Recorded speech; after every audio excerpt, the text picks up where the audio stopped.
What some call the world's most dangerous profession begins each summer in the Sundarbans, where villagers enter the world's only coastal mangrove tiger habitat to collect honey.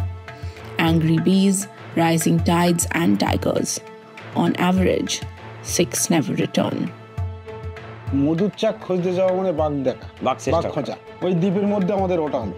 এবার এক মাথার থেকে একটা idea করি, যে হিসাব করি যে আমরা কোন সোজা যাচ্ছি। ওইখান দিয়ে ঘুরতে যাওয়া হচ্ছে। তো এবারে 10 জন লোক 10 দিকে কিন্তু ফিরে থাকবে। ওই খোঁজা হবে, প্লাস কোনো বাঘ টাঘ আছে কিনা, বা ওখানে ভয় আছে কিনা, বা কোনো সন্দেহ হচ্ছে কিনা, সেরকম দেখে সব জানা বোঝা করতে যাবে। কিন্তু তখন কিন্তু কথাবার্তা হবে। এইখানে কিন্তু একটা হেতাল গাছের মধ্যে নড়ছে বা লাল মতো দেখলাম, সবাই এক জায়গায় হয়ে যাবে। মধু কাটার তো বিশাল ডেঞ্জারাস। কাঁকড়া ধরা জল দিয়ে, নৌকো জল দিয়ে ডাঙায় ওঠার দরকার নেই।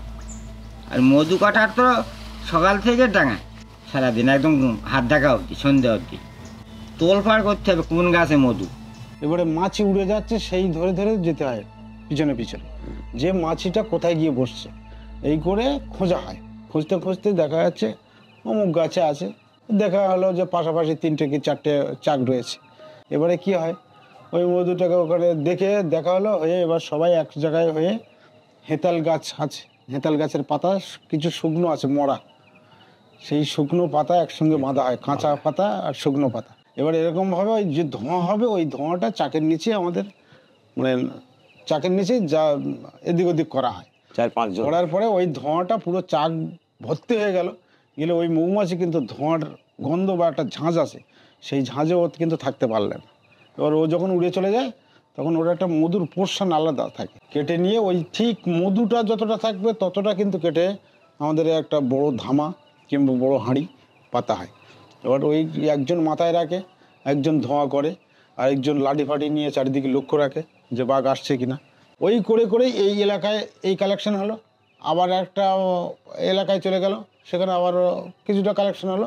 এই 10-15 দিনের মধ্যে এটা কমপ্লিট হয়ে যায়। তার ভেতরে খাওয়া দাওয়ারও টাইম হয় না।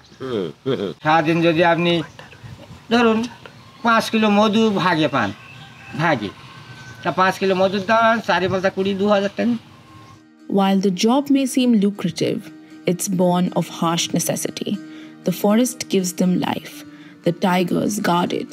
People risk everything, not out of greed, but need. Still, you wonder, is a jar of honey worth a human life?